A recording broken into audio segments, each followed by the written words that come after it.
छात्री आज आम कोशीय शोषण विभिन्न पर्याय संपर्क में आलोचना करवा।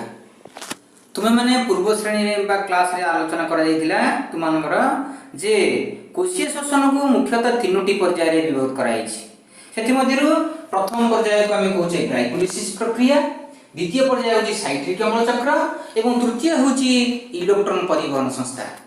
ये तीनोटी पर्याय मध्यरु आमे आज ये दुईटी पर्याय ग्लाइकोलिसिस और साइट्रिक अम्ल चक्र संपर्क में भल भाव में आलोचना करबा। ये ग्लाइकोलिसिस प्रक्रिया और साइट्रिक अम्ल चक्र 3 नंबर क्या 4 नंबर क्या प्रश्न आसी पारे एवं हमर बहिरे मध्ये प्रश्नावली रे देइछि जे कोशीय शोषण कहले कोन बुझ एवं ग्लाइकोलिसिस और साइट्रिक अम्ल चक्र संपर्क में संक्षेप में वर्णना करो। तो जहाँ कहीं आम बर्तमान देखा कोशीय शोषण जो प्रथम पर्याय ग्लाइकोलिसिस प्रक्रिया से संपर्क में आलोचना करवा। यही प्रक्रिया कौन कौन कोश मध्य घटी थाए से संपर्क में आलोचना करवा एवं बिंदु भित्तिक करवा। यही ग्लाइकोलिसिस प्रक्रिया कोशीय शोषण प्रथम पर्याय अटे। यही प्रक्रिया प्रत्येक प्रकार शोषण अर्थात वायु उपजीवी शोषण और वायु अपजीवी शोषण में कार्यकारी होता है। यही प्रक्रियाटी जीवकोशर कोश जीवक संपादित होता है। यही ग्लाइकोलिसिस प्रक्रिया दुईटी पर्याय संपादित हुए। यार प्रथम पर्याय 6 कार्बन विशिष्ट ग्लूकोज अणु एटीपी को ग्रहण करी उद्दीपित हेबा फଳରେ दुईटी 3 कार्बन विशिष्ट सरल शर्करा रे परिणत होता है। यार द्वितीय पर्याय 3 कार्बन विशिष्ट सरल शर्करा विभिन्न जैव रासायनिक क्रिया द्वारा 3 कार्बन विशिष्ट पाइरुविक अम्ल अणु रे परिणत होता है। यही द्वितीय पर्याय शक्ति मुद्रा एटीपी और विजारित सहकारक NADH2 सृष्टि हुए। ताले ये ग्लाइकोलिसिस प्रक्रिया रे कौन कौन घटे ताको आमे 6टी बिंदु रे उपस्थापित कले। तेणु जदि प्रश्न आसिला ताको आमे 6टी बिंदु द्वारा आमे तार उत्तर करि परिबा। ताले वर्तमान आमे आलोचना करिबा ए जो ग्लाइकोलिसिस प्रक्रिया रे जो 3 कार्बन विशिष्ट पाइरुविक अम्ल सृष्टि होछि से 3 कार्बन विशिष्ट पाइरुविक अम्ल परिवेश अनुसार किपरि विभिन्न प्रकार उत्पाद क्षेत्र सृष्टि होछि से संपर्क आलोचना करिबा। एमिति गोटे प्रश्न आसीबो जे कोश जीवक रे पाइरुविक अम्ल रो परिवेश अनुरूप कार्यकारिता संपर्क रे संक्षेप रे वर्णना कर बा आउ अलग प्रकार गोटे प्रश्न आसी परिबो जे कोश जीवक रे पाइरुविक अम्ल रो परिवेश अनुरूप कार्यकारिता को एक रेखा चित्र रे दर्शा। मु एठार वर्तमान रेखा चित्रटी द्वारा सेटा बुझेयको जाउची तमे बुझिबो एवं ताको वर्णनात्मक हो बा रेखा चित्र रो से प्रश्नटीर उत्तर अति सहज रे करि परिबो। प्रश्नटी होची कोश जीवक रे पाइरुविक अम्ल रो परिवेश अनुरूप कार्यकारिता किपरि होइते ताहा वर्णना कर। ताले ताको एक रेखा चित्र रे हम दर्शिबा। देखो जो 3 कार्बन विशिष्ट पाइरुविक अम्ल अछि ता तीनोटी परिवेश रे तार किपरि रूपर परिवर्तन घटुछि बा विभिन्न प्रकार उत्पाद क्षेत्र सृष्टि होछि ता हम आलोचना करिबा। प्रथम परिवेश होछि अम्लजान रो अनुपस्थिति रे पाइरुविक अम्ल रो कोन कोन घटे एवं द्वितीय परिवेश होछि अम्लजान रो अभाव। अम्लजान रो अभाव रे पाइरुविक अम्ल रो कोन रूप नेउछि एवं तृतीय परिवेश होछि हमर अम्लजान रो उपस्थिति। ताले आमे आलोचना करिया वर्तमान अम्लजान रो अनुपस्थिति रे पाइरुविक अम्ल रो स्थिति कोन रहउछि। 3 कार्बन विशिष्ट पाइरुविक अम्ल अम्लजान रो अनुपस्थिति रे ईस्ट कोश मध्य रे तार शोषण बा कार्यकारी हा फଳରେ सेथिरु 2 कार्बन विशिष्ट इथानल बा सुरासार अंगारक अम्ल और शक्ति सृष्टि होइता है। यही अम्लजान अनुपस्थिति रे यही प्रकार शोषण कार्यकारी होतिबा कारणरू ताहाकु वायु अपजीवी शोषण बोली वर्णना कर जायछि। एवं यही अम्लजान अनुपस्थिति रे यही प्रकार शोषण रे सुरासार सृष्टि होतिबा कारणरू यही प्रकार शोषण को मध्य सुरासार किरण कुहा जायଥାଏ। तेबे आम द्वितीय परिवेश विषय आलोचना करबा अम्लजान अभाव। अम्लजान अभाव रे तीन कार्बन विशिष्ट पाइरुविक अम्ल पेशी कोश अर्थात मांसपेशी रही कोश निकट में पेशी कोश अम्लजान अभाव तीन कार्बन विशिष्ट पाइरुविक अम्ल शोषण घटा फल से लैक्टिक अम्ल तीन कार्बन विशिष्ट लैक्टिक अम्ल तीन कार्बन विशिष्ट लैक्टिक अम्ल और शक्ति सृष्टि होता है। अम्लजान अभाव में कार्यकारी हुई लैक्टिक अम्ल सृष्टि होता कारण ए प्रकार शोषण को लैक्टिक अम्ल किणन बोली वर्णना करा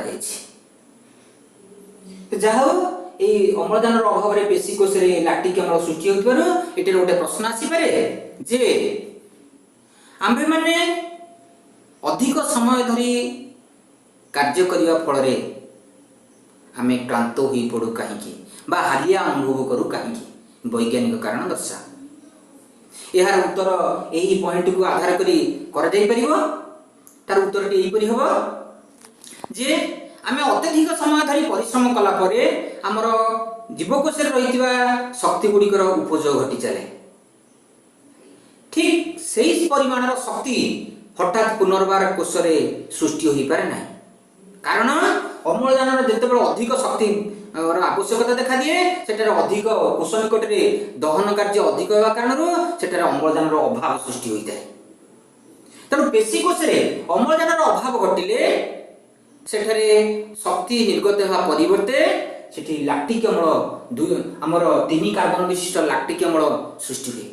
यही लैक्टिक अम्ल जीवकोश उपर एक आस्तारण भाव में जमी जावा फल जीवकोश गुड़िकर से कार्यकारी क्षमता हराई बसती एवं निस्तेज हो जाती जहाँफल कि आम क्लांत अनुभव करे किसी समय विश्राम नेला से लैक्टिक अम्ल गुड़िक मेल्ट कर जाए एवं पुनर्बार आम जीवकोश माइटोकॉन्ड्रिया निकट शक्ति संचित हुए एवं आम परवर्ती समय सुस्थता अनुभव करूँ और पूर्व कार्यकारी क्षमता को हासिल कर कार्य करने को सक्षम होता। ताहले अति सुंदर प्रश्न विषय आलोचना कले। बर्तमान देखिबा तृतीय परिवेश संपर्क में अम्लजान उपस्थिति एई तीन कार्बन विशिष्ट पाइरुविक अम्ल अम्लजान उपस्थिति रे माइटोकॉन्ड्रिया निकट रे तार शोषण प्रक्रिया घटी से अंगारकाम्ल जल और अधिक परिमाण में शक्ति निर्गत होता है। यही अम्लजान उपस्थिति यही प्रकार शोषण कार्यकारी हो वायु उपजीवी शोषण कहुए एवं ए अधिक शक्ति निर्गत हुए। तेणु उच्च स्तर प्राणी और उद्भिद मान अधिक शक्ति पाइबापी यही प्रकार शोषण साहाय्य नहीं था।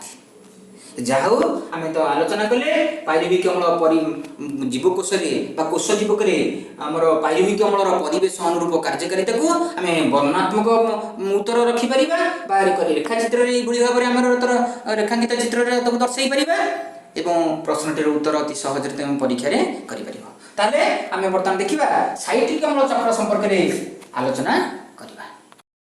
साइट्रिक अम्ल चक्र द्वितीय पर्याय अटे। यह 3 नंबरिका 4 नंबरिका प्रश्न आसीपे और ग्लाइकोलाइसिस प्रक्रिया सहित साइट्रिक अम्ल चक्र पार्थक्य दशा पड़ जापे। ताले ये साइट्रिक अम्ल चक्र को आम कौन कौन घटे ताकू आम बिंदु भित्तिक करी आलोचना करवा। ये साइट्रिक अम्ल चक्र कोशीय शोषण द्वितीय पर्याय अटे। यही चक्र प्रक्रियाटी केवल वायु उपजीवी शोषण रे कार्यकारी होता है। जीवकोशर माइटोकॉन्ड्रिया मैट्रिक्स रे यही साइट्रिक अम्ल चक्र प्रक्रियाटी संपादित होता है। यही साइट्रिक अम्ल चक्र मध्य दुईटी पर्याय संपादित होता है। यार प्रथम पर्याय अम्लजान उपस्थिति रे माइटोकॉन्ड्रिया थिबा मैट्रिक्स रे थिबा एंजाइम द्वारा 3 कार्बन विशिष्ट पाइरुविक अम्ल 2 कार्बन विशिष्ट सक्रिय अणु रे परिणत होता है एवं यही प्रथम पर्याय रे अंगारकाम्ल निर्गत होगा सहित विचारित सहकारक NaDH2 संश्लेषित होता है। साइट्रिक अम्लर द्वितीय पर्याय